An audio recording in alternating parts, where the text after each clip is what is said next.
შუა საუკუნეების ინგლისში ლუდს ხარშავდნენ ქალები და ეძახდნენ მათ eilwives.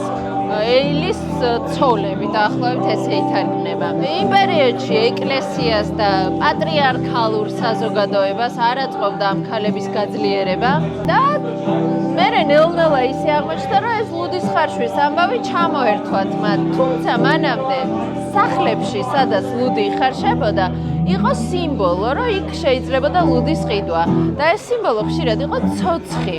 და არსებობს ეგეთი მითი, რომ ეს eilwives ლუდის მხარშვალ ქალებს დააბრალეს, რომ ისინი იყვნენ ჯადოქრები და ზუსტად ამიტომ აი ჯადოქრის გამოსახულება ხშირად ხდება ეს თანამედროვე ანიმაციებში, ფილმებში, კინემატოგრაფიაში ქვავით და ცოცხით.